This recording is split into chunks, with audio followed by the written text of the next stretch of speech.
Good morning. बुधवार का दिन और फिर एक नई सुबह नेगेटिव ही खबर लगेंगी। पता नहीं पॉजिटिव भी हो सकता है। मंडे को मैं सोच रहा था कि सारे क्लूज नेगेटिव हैं तो सारा मेरे ख्याल से मार्केट नेगेटिव टू फ्लैट या स्लाइटली कुछ स्टॉक स्पेसिफिक एक्शन होगा, लेकिन वो पॉजिटिव रही। आज फिर मैं तो यही कहूँगा कि सब कुछ नेगेटिव है। एक तरफ ईरान और इज़राइल की लड़ाई थोड़ा सा एक्सलरेट हो गई है। काफ़ी कुछ गड़बड़ हो रहा है और कल मैं न्यूज़ देख रहा था, इंडियन स्टूडेंट्स को और शायद 10,000 के करीब लोग हैं, उनको वहाँ से आर्मीनिया और फिर वहाँ से फिर इंडिया लाया जाएगा। तो जियोपॉलिटिकल सिचुएशन ठीक नहीं है, क्रूड भी ठीक नहीं है। उसके बाद डाउ नेगेटिव रहा, शायद उसी का असर होगा। हमारी मार्केट भी नेगेटिव रही। तो उसके बाद एक और खबर आई। एक सज्जन हैं जो, नाम नहीं लूँगा मैं, नाम लेना ठीक नहीं है, जो पहले जी बिज़नेस पर आते थे और 2-3 टिप्स दिया करते थे। फिर वो शायद वो क्या है, ईटी नाउ या शायद मनी ने ईटी नाउ संदेश पर चले गए। वहाँ पे फिर टिप देने लगे और शायद वहाँ के वो कुछ इम्पोर्टेंट मैनेजमेंट में थे भी, शायद डायरेक्टर वगैरह। और उसके बाद एक और कंपनी है IIFL, उसमें वो ज़्यादा अटैच थे, शायद पार्ट थे सीनियर मैनेजमेंट के। तो 923 में कोई कंप्लेन हुई थी जिसका रिजल्ट्स कल आया है और सेबी ने उनको कैपिटल मार्केट से बैन कर दिया है और 11 करोड़ 37 लाख रुपए का जुर्माना भी लगाया है। वो अकेले नहीं है, साथ में उनका शायद फैमिली मेम्बर ही है, क्योंकि सरनेम सेम है, प्लस 1-2 लोग और भी हैं। वो करते क्या थे, वही हम जैसे छोटे निवेशकों को बेवकूफ़ बनाने वाली स्कीम, जैसे पहले बड़े चैनलों पे 1-2 लोग पकड़े गए हैं, CNBC और जी बिज़नेस पे, कि पहले वो अपने आप ख़रीद लेते थे और उसके बाद टीवी पे या चैनल पे या टेलीग्राम चैनल पे आके वो सलाह देते थे उनको ख़रीदने की, रिकमेंडेशन देते थे, और भोले भाले हम जैसे आप जैसे लोग उसमें फंस जाते थे।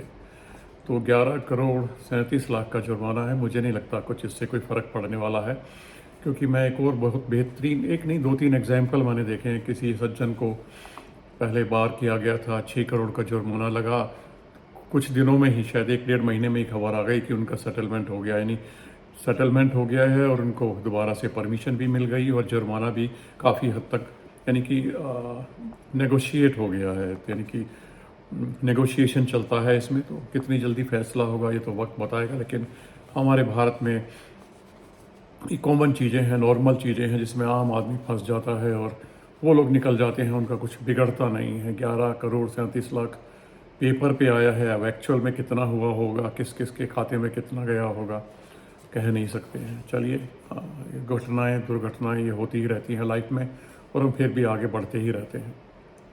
उसके बाद आज का मेरा टॉपिक देखा होगा, बड़ा अजीब सा लगा था। आज मैं लेके आया हूँ कुछ ऐसे स्टॉक जो बहुत जल्दी ही 10,000 तक हो सकते, 10,000 को पार कर सकते हैं। यानी कि इसलिए मैंने नाम दिया है 10,000 स्टॉक्स और नियर फ्यूचर भी मैंने लिखा है।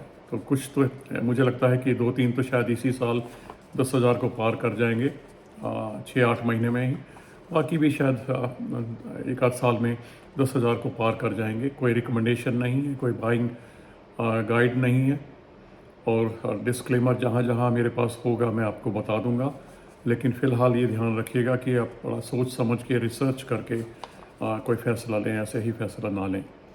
सबसे पहले मैंने ऊपर रखा है इसमें वोल्टेम का भाव कल का 8,690 का है।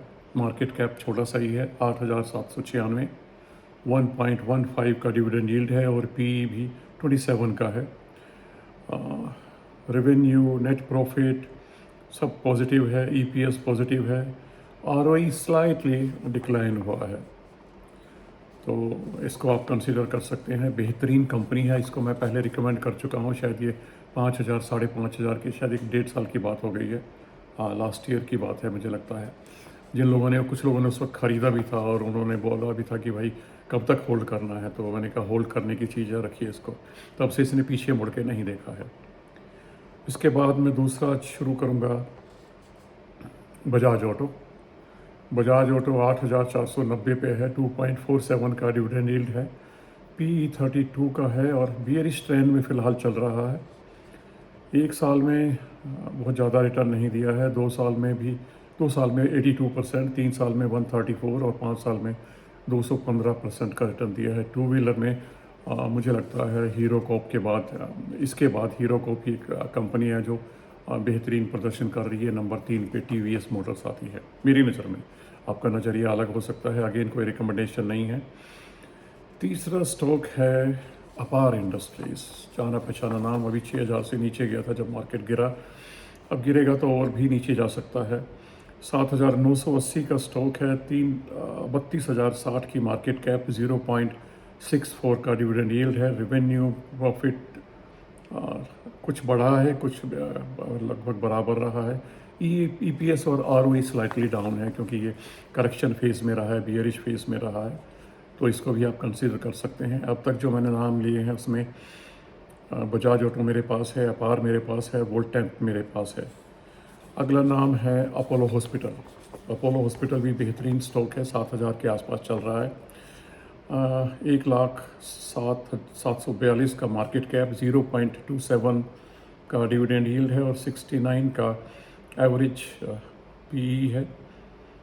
1 साल में 13%, 2 साल में 35%, 3 साल में 89 और 5 साल में 418% का रिटर्न दिया है। रेवेन्यू, नेट प्रॉफिट, EPS और वही सभी के सभी ऊपर बढ़े हुए हैं, तो अच्छी अपॉर्चुनिटी है। मुझे लगता है बहुत जल्दी ये 10,000 को पार कर जाएगा। इसके बाद आते हैं एक अलग से स्टॉक है जिसको मैंने पहली बार शामिल किया है, न्यूवामा वेल्थ। 7,395 का कल का भाव है और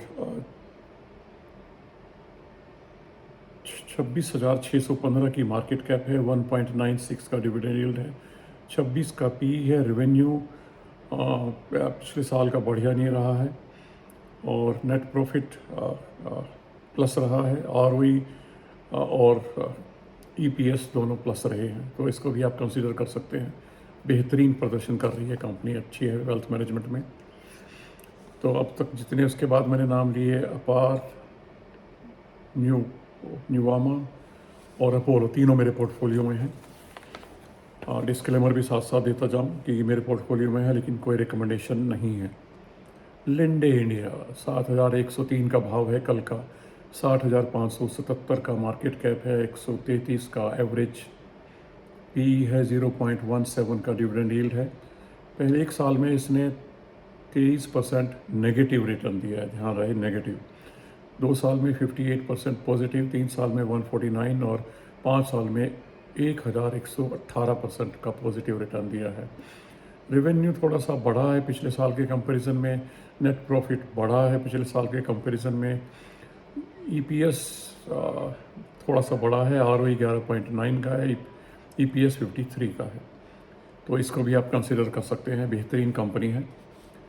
इसके बाद आता है वेंट, WENDT, वेंट 8,350 का, इसको मैंने पहले भी रिकमेंड किया है और उसके बाद एक बार बढ़ा था और उसके बाद फिर नीचे आ गया है। 1,670 का मार्केट कैप है, केवल 1,670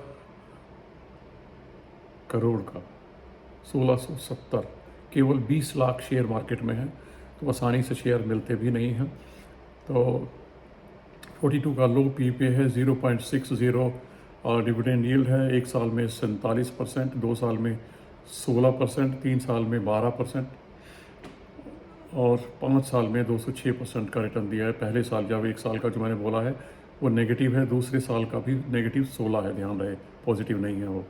तो यानी कि पिछले 2 साल से कोई पॉजिटिव रिटर्न इसने नहीं दिया है, लेकिन मुझे लगता है कंपनी अच्छी है और मैं इसको जकड़े बैठा हूँ। इसके बाद आता है अतुल, जी हाँ, केमिकल इंडस्ट्री का शेयर है।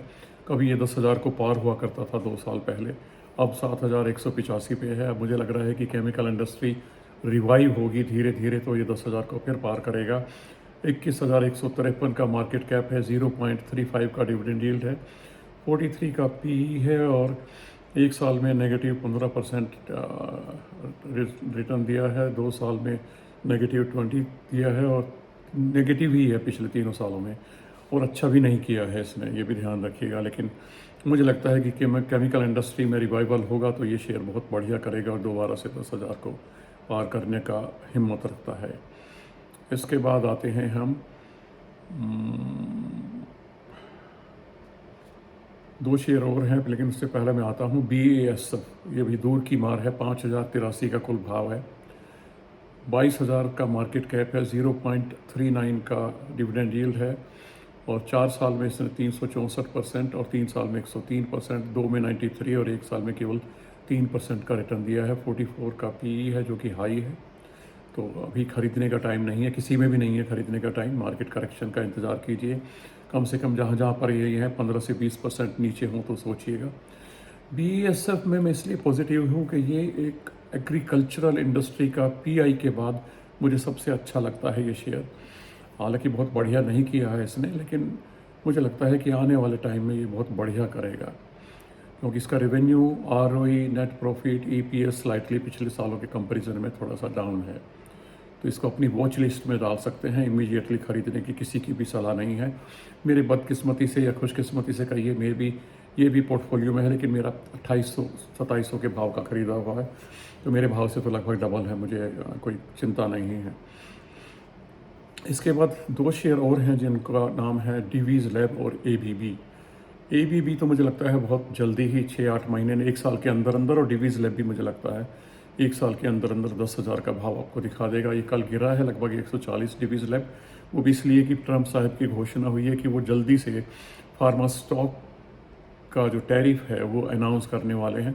तो ज़्यादातर फार्मा कल नेगेटिव रहे हैं। तो ये कुछ स्टॉक्स हैं जिनको आप अपनी वॉच लिस्ट में डाल सकते हैं। फिर दोबारा से बोल रहा हूँ, मेरे ख्याल से लगभग मेरे खाते में तो सारे ही हैं, कुछ कम हैं कुछ ज़्यादा हैं, लेकिन आपको ख़रीदने की कोई सलाह नहीं है, क्योंकि ख़रीदने का कोई भाव भी नहीं है, सब बढ़े हुए हैं। जब इनका कुछ भाव आपको कम से कम 15 से 20% की करेक्शन पे मिले, तो स्पेशली बजाज ऑटो, वेंडेट, वोल्टेन, अपार, न्यूआमा, अपोलो हॉस्पिटल, डिवीज़, ABB, इनको मैं तो प्रायोरिटी पे रखूँगा। उसके बाद लिंडे, उसके बाद डिवीज़ लैब, ABB, और उसके बाद BASF को हम रख सकते हैं। वोल्टेक बहुत बेहतरीन शेयर है वोल्टेक। ट्रांसफार्मर्स बनाती है ये कंपनी। चलिए, मुझे लगता है आज के लिए इतना ही। I hope it will help to prepare your watch list. तो वॉच लिस्ट तैयार कीजिए, मार्केट पे नज़र बना के रखिए। खरीदने का टाइम नहीं है।